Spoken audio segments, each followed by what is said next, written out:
Bwana Yesu Kristo asifiwe. Na washukuru kwa sababu ya vile siku ya leo Mungu ameweza akatupatia nafasi ya mimi na wewe kuweza kushuhudia makuu yake Bwana. Ninajua kwamba maisha haya ambao tunaishi siku ya leo ni maisha ambayo imekuwa na panda shuka.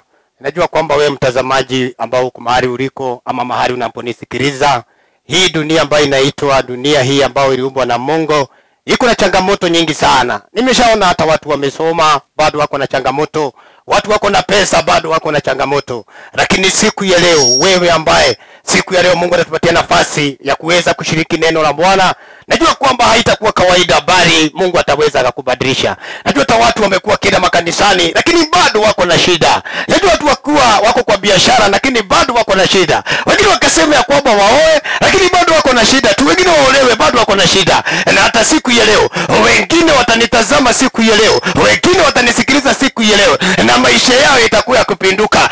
Usiulize ni kwa nini umeishi miaka hii.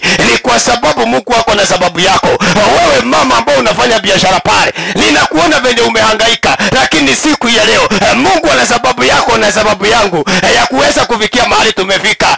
Ninajua kwamba hii kipindi labda unaiona ikiwa siku ya kwanza, lakini kama utamtafuta Mungu bado kuna amani, bado kuna suluhisho.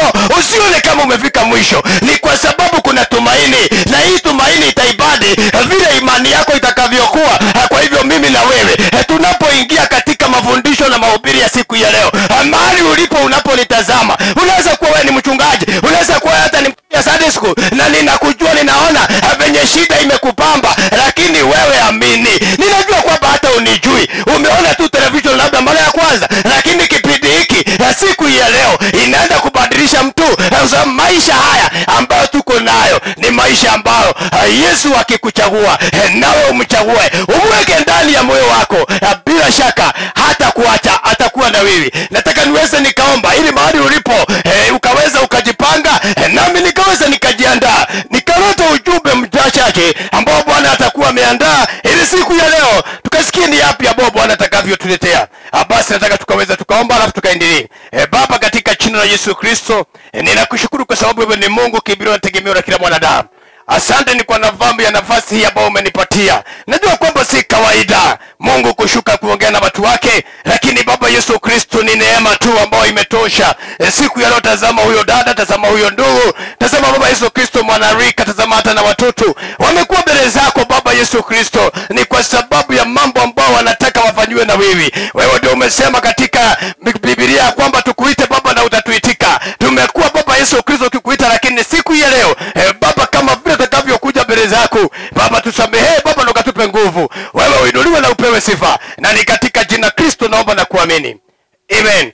Basi siku ya leo niko na ujumbe ambao unasema ya kwamba kunayo utayawacha Yesu akubariki. Kuna mambo ambayo utayawacha, kuna yale ambayo utayawacha Yesu akubariki. Kwa hiyo kuna mambo ambayo umekuwa ukiyafanya, labda inaweza kuwa wewe ni mama, labda inaweza kuwa wewe ni mzee, lakini kuna mambo ambayo uko ukiyafanya na haya ndio unatakiwa uyawache. Labda wewe umekuwa ni mwanarika, labda umekuwa ni mtoto mdogo, unasema ya kwamba Mungu hasi akaniona nikiwa mdogo, lakini siku ya leo kuna yale ambayo utayawacha, na ukiyawacha bila shida, bila shaka Yesu atakuwa na wewe. Na ninajua na imani hata mimi kuna mambo niliwacha. Hata ukiona watu ambao wanajiandaa kwenda mbinguni, una mambo watawacha, lakini kama wewe utaendelea kuyafanya kama vile dunia inavyofanya, wewe hautaenda mbinguni, hautaona ufalme wa Mungu. Sababu hata Nikodema aliambiwa kuna mambo ambayo inastahili wewe uweze ukawacha. Maana Nikodema akapewa mfano mmoja, akaambiwa usipozaliwa mara ya pili wewe hautamuona ufalme wa Mungu. Kwa hivyo wakati unaposikiliza ujumbe huu ambao kwamba kunayo ambao utakayowacha ili Mungu akubariki. Kwanza kitabu cha Ezra, nataka kusoma kitabu cha Ezra ili najua kwamba Ezra ni nabii. Naposoma kitabu cha Ezra 10, kwa sababu kuna mambo ambayo nataka ukaweza ukawacha wewe mahali ulipo. Najua kwamba wewe ni mfanyabiashara mzuri, wewe ni mwinjilisti mzuri, wewe ni nabii mzuri sana, lakini kuna mambo ambayo lazima utayawacha.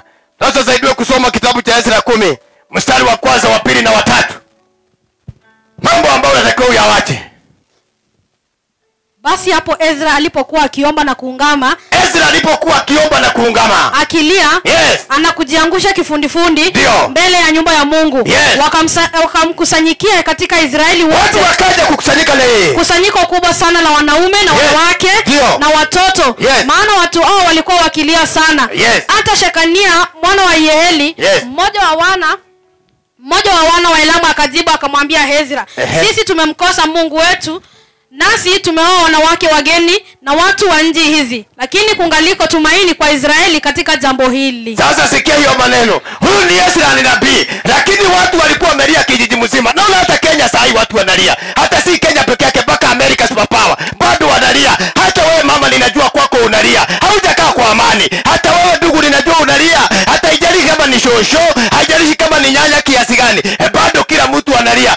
Ezra wakamwendea Ezra, kama vile wanaweza kuja kanisani waniambie kwangu, tangu niolewe, tangu nioe, tangu niweke watoto shuleni, tangu nifungue biashara, imekuwa ni shida. Lakini Bible inasema walipokuta Ezra, mtu mmoja akatokea akamwambia, msisumbue nabii, sisi ndio tumefanya makosa, maana tulioa wake wa watu wengine.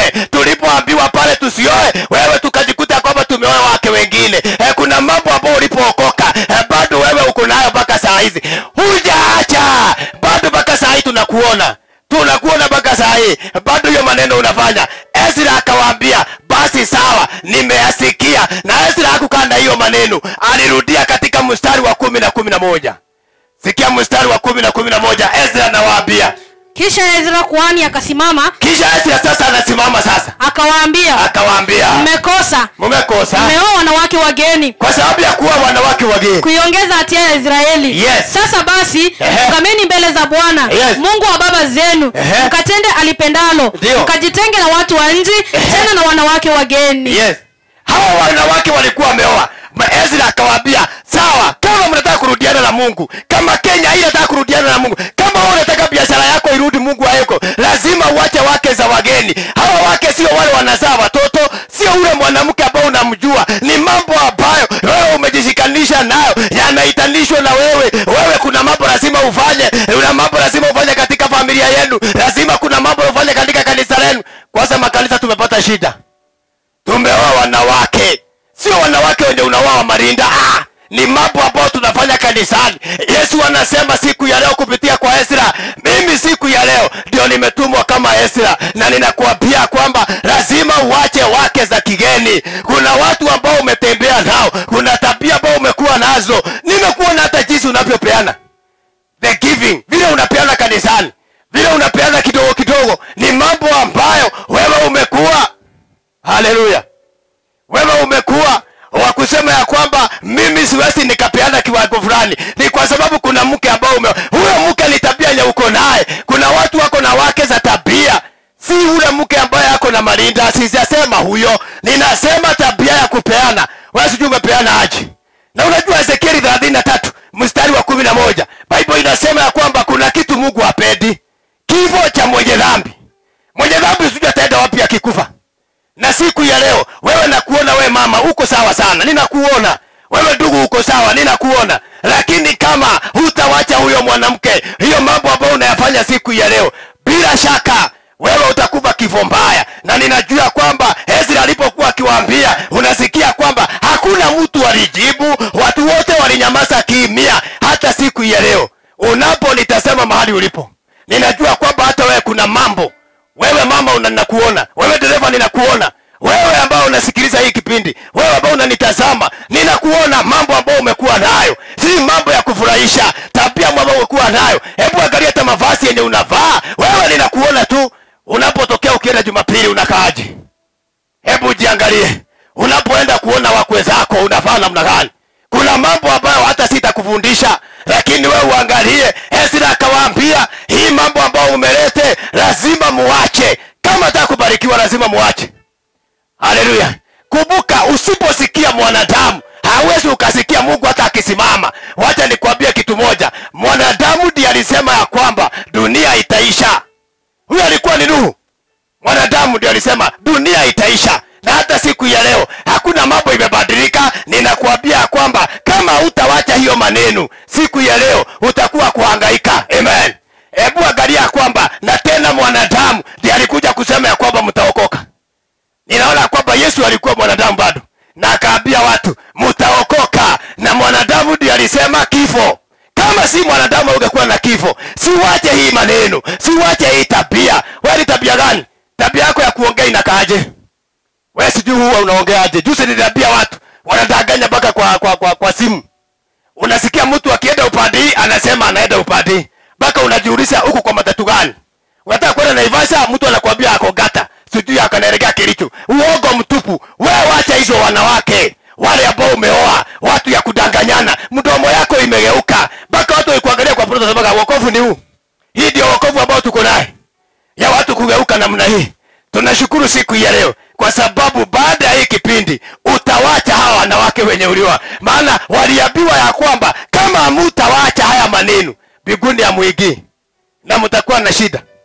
Katika Wafalme wa kwanza 18, Wafalme wa kwanza 18, Wafalme wa kwanza 18 mstari wa 21, kuna mambo lazima utawacha.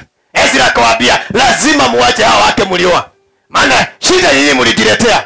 Shida hata si wahubiri, shida hata si manabii, ni watu wenyewe. Wakitoka kanisani huwa wanaenda pale wanachukua mambo yale yale. Tumeongea mambo ya kuongea ukweli, unarudisha change vibaya. Tumeongea mambo ya kuongea vizuri, unadanganyana kwa simu. Katika Wafalme wa kwanza 18 mstari wa 21, naye Elia akawakaribia watu wote akanena, mtasitasita katikati ya mawazo mawili hata lini?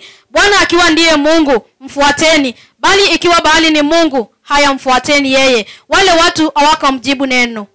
Watu hawakumjibu neno. Amen. Sikia hiyo maneno. Elia ni mwanadamu kama sisi, lakini anawaambia watu kuna mambo lazima uache. Kuna mambo kama hutawacha haya maneno utakuwa kuangamia. Vile sema ya kwamba akawaambia watu, tena akuambia kwa sauti ndogo, aliwaambia kwa sauti juu, akawaambia sikizeni nyinyi ambao mnasema mmeokoka. Sikizeni nyinyi ambao mnasema ya kwamba siku ya leo ati mnaenda mbinguni. Kama mtasitasita na mawazo mawili mpaka lini? Ikiwa ni Mungu situmtumikie Mungu, na ikiwa ni Baal tumtumikie Baal. Siku ya leo wewe uko upande gani? Wewe umeacha nini? Ama bado utaendelea kumtumikia Baal? Kuna mtu anasema bila pesa mimi nitaweza kuisha. Mwingine anasema ya kwamba bila andiko yangu nitaisha. Hiyo ni Baal ambao umetengeneza. Hiyo ndio miungu ambao unaambiwa. Hiyo miungu unaitengeneza. Lazima ukaondokee siku ya leo. Lazima. Biblia inasema ya kwamba akawaambia, Elia akamwambia mtasitasita na mawazo mawili mpaka lini? Kwa sababu lazima uache hiyo mawazo ambao umekuwa nayo. Lazima uache hiyo mawazo. Na Biblia inasema kama vile nilianza kukuambia ya kwamba siku ya leo kuna mambo unatakiwa uache ili mtembee na Mungu. Hiyo mambo yako ingekuwa mazuri, hata hiyo familia yako haingekuwa baya, hata familia yenu si ati ni mbaya, ni mambo mumebeba. Si bado wewe unasema mimi ni Mjaluo, si bado unasema wewe ni Mluya, si bado wewe unasema wewe ni Mkisii, si bado unasema wewe ni Mkale, si bado wewe uko pale ukisema mimi wa Kikuyu, kwa sababu ile wanawake umeoa, ile mambo ambayo umeyabeba mpaka siku ya leo. Ninakuona na kujua kama hutayawacha basi Yesu atakubariki. Kuna baraka. Niona ya kwamba mtu mmoja ambaye alikuwa anaitwa Ibrahim. Ibrahim tunajua story yake sana, lakini aliambiwa lazima uache. Tena uache kwenu, tena uache uende mahali ambapo nitakuonyesha. Siku ya leo kuna mahali ambapo Mungu anaenda kukuonyesha. Usijali ukiwacha ati itakuaje.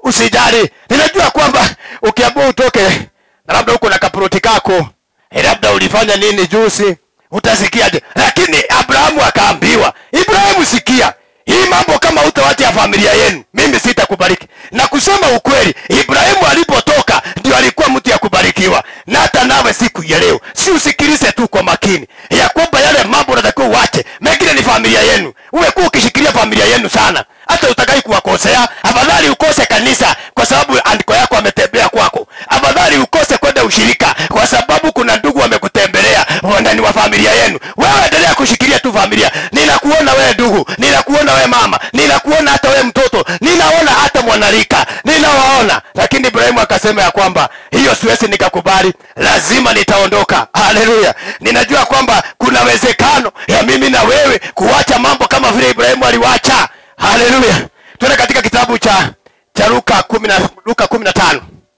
Luka 15. Kuna mambo lazima uache. Luka 15. Luka 15. Yesu wako na haja sana kukubariki. Ni sisi tumeondokea. Luka 15. Hadithi tunayojua sana. Lazima kuna mambo utawacha.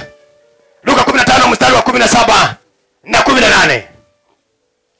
Alipozingatia moyoni mwake, alisema, ni watumishi wangapi wa baba yangu wanaokula chakula na kusaza, na mimi hapa ninakufa kwa njaa. Nitaondoka, nitakwenda kwa baba yangu na kumwambia, Baba, nimekosa juu ya mbingu na mbele yako. Amen. Huyu ni mwana mpotevu. Tunajua story yake sana. Tunajua mambo yake sana.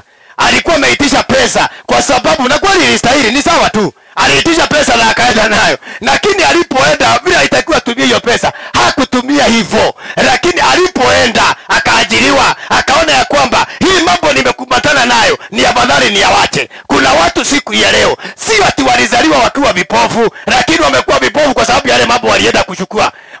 Si ati walizaliwa wakiwa maskini. Wanaweza familia za kuinuka sana. Lakini wewe ambao uliotegemewa, umeenda pale ukajishikanisha na mambo mpaka nguruwe. Mnakula na nguruwe. Yule kijana Biblia inasema ya kwamba walienda mpaka wakala na nguruwe. Mimi sijui mwaka huu tangu Januari umekula na nguruwe kiasi gani. Sijui kama umetukana. Mimi sijui. Sijui kama umerudishia mtu vibaya.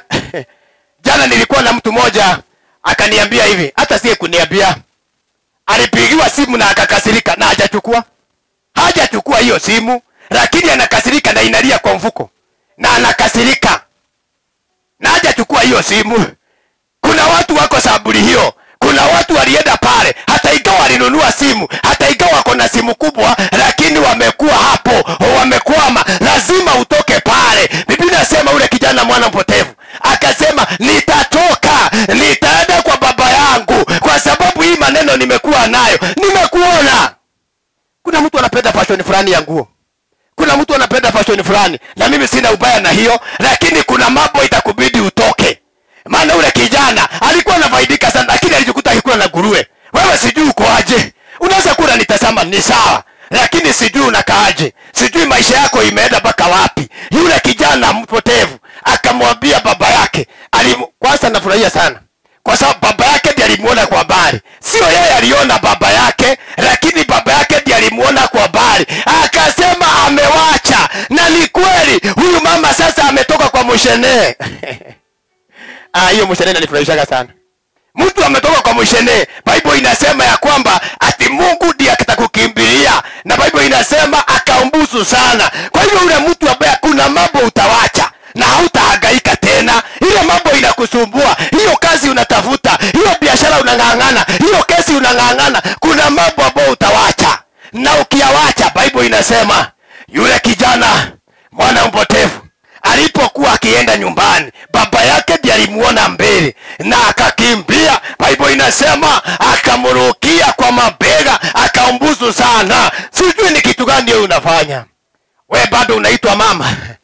Unajua ukitaka mzuri ondokea hilo jina. Amen. Kuna mambo hapa usiitwe mama, wewe itwa dada. Si ni ukweli?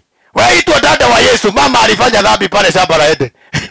Ni mzuri kuitwa mama, ni sawa, na ni mzuri kuitwa mzee, lakini ule mzee, my friend, mwanaume alitenda dhambi kwa shamba la Eden. Wewe kubali kuitwa ndugu. Utaitwaje ndugu na babo bado hujabadilika?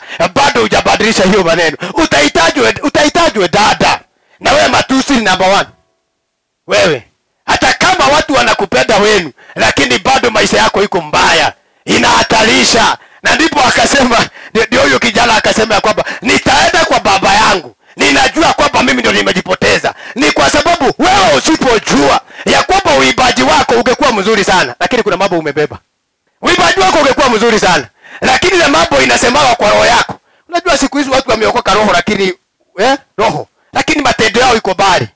Nasema ya kwamba mimi nimeokoka. Ni sawa. Ninajua kwamba umeokoka. Ni sawa, lakini kuna mambo umebeba. Usipoyawacha, yule kijana mpotevu akajua kwamba mimi lazima niwache haya maneno. Siwezi endelea nayo, lazima nitawacha hii maneno. Na Bible inasema ya kwamba akakimbia kwa baba yake. Na unajua tena kuna watu wako na wivu sana. Huyu kijana alipoenda nyumbani, ndugu yake alimuonea wivu. Sasa sijui tuende wapi. Ukilewa sana watu wanasema huyu amekunywa sana. Ukiwacha pombe watu wanakufukuza. Haleluya. Wewe si mwizi, ukianza kuiba wanakuchukia. Kama ufanye kazi, ukifanya kazi wanakuinuka. Lakini siku ya leo yule kijana akasema, mimi nitawacha kukaa na hawa dada. Nitawacha kukula chakula ya nguruwe. Sijui wewe umekula nguruwe kiasi gani. Unajua nguruwe ni tabia yenye haionekani. Amen. Nguruwe ni tabia yenye haijulikani. Na siku ya leo ninajua vizuri sana, wewe kama utataka kutoka kwa nguruwe, wewe kama utataka kurudi, kuna nafasi. Maana Yesu bado anaangalia mtoto yangu alienda wapi. Mtoto wangu alienda wapi? Tangu apate kazi. Hata kuna siku nilikuwa naambia watu, mtu anatafuta kazi, akipata inamuingiza kwa shetani. Nasema unajua, pesa si kupenda kwangu, niko kwa biashara. Na imewaka, biashara imepamba moto. Sasa hata sasa najikutana niko kwa biashara. Si kupenda kwako. Najoge sana.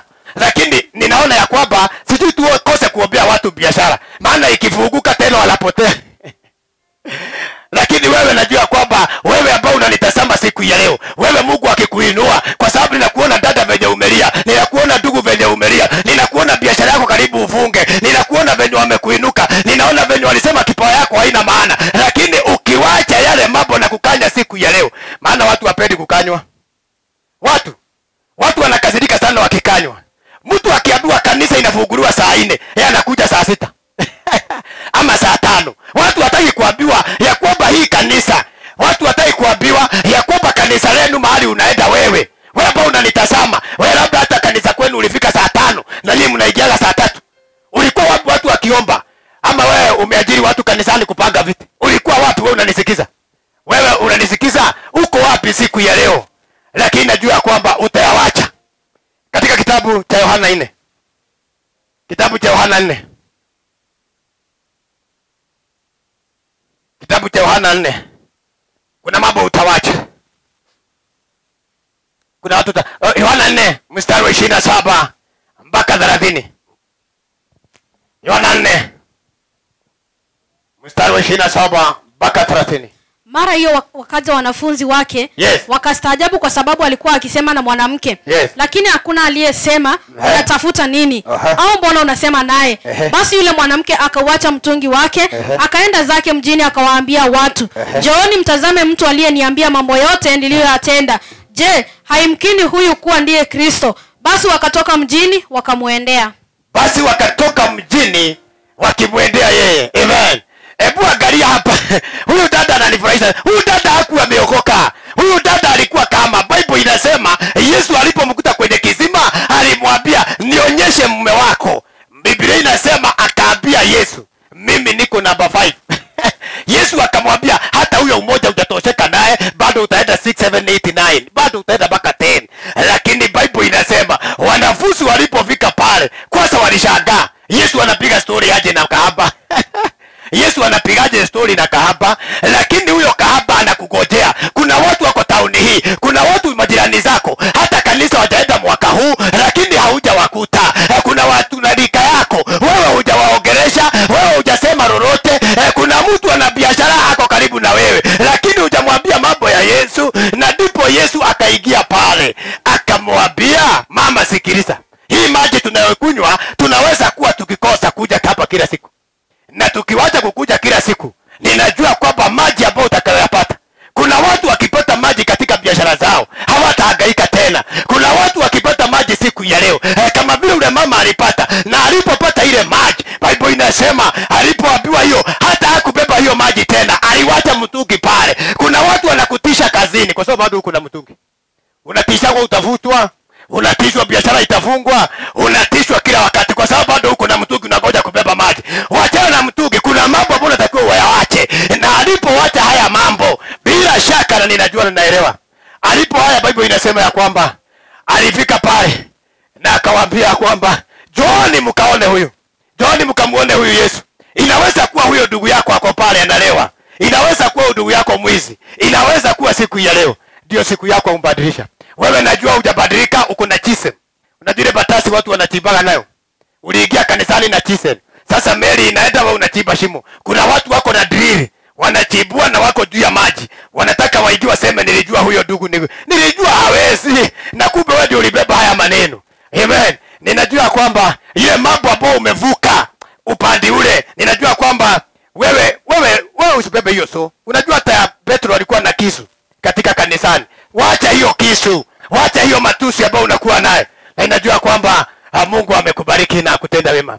Kipindi cha siku ya leo nataka kufika hapo kwa sababu Bwana ni mwaminifu. Najua kwamba umekuwa pamoja nami na najua ya kwamba utawacha familia yenu ndio mtembee pamoja, kanisa lenu ndio mtembee pamoja, wewe mtumishi wa Mungu ndio mtembee siku ya leo. Wewe ambao umenisikiliza, wewe ambao umenitazama siku ya leo, ninajua kwamba ukiwacha yale Bwana atakuwa akubariki. Amen. Naitwa James Muigai na nimeokoka, Kristo ni Bwana.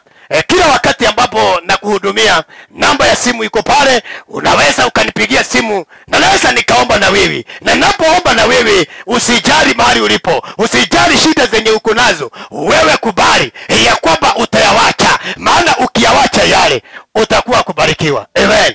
Nataka niombe na wewe ili baadaye tutakapoendelea, kwa sababu inaweza kuwa wewe umeniona mara ya kwanza ama umekuwa pale na kuna mambo nataka kuacha. Nataka useme maneno haya ya nyuma yangu, uwe pahali ulipo na utakuwa kubarikiwa. Kama uko kwa duka, angalia tu, usifunge macho, kwa sababu hii ni mahali ambapo labda huko ni hatari, lakini Bwana ni mwaminifu. Sema, Bwana Yesu, naja kwako, nisamehe na unitakaze. Andika jina langu kwenye kitabu cha uzima. Vuta jina langu kwenye kitabu cha mauti. Kutoka siku ya leo nimeokoka na nimeamini. Amen. Basi wewe ambao umeomba pamoja nami, inaweza kuwa labda hauna kanisa ya kwenda. Mimi niko Nakuru City Town, upande ya Nakuru West. Kama haujajua mahali popote utakapoenda na kukaribisha, lakini kama unaenda kanisa, sijasema uhame kanisa, lakini kuna mambo lazima uhame, lazima uyawache. Na ukiyawacha, najua kwamba utakutana mbinguni na najua kwamba utapata usalama. Nataka ni kuombee alafu tukamaliza kipindi. Baba, katika jina la Yesu Kristo, tunakushukuru kwa sababu wewe ni Mungu.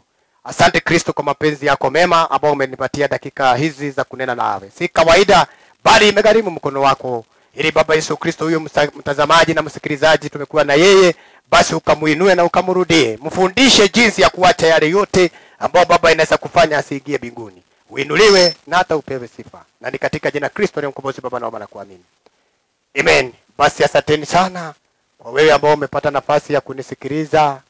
Wewe ambao ungependa kuweza kugeukia Bwana, karibu sana katika kanisa ambalo linafundisha Yesu. Mungu akubariki. Shalom. Amen. Asanteni.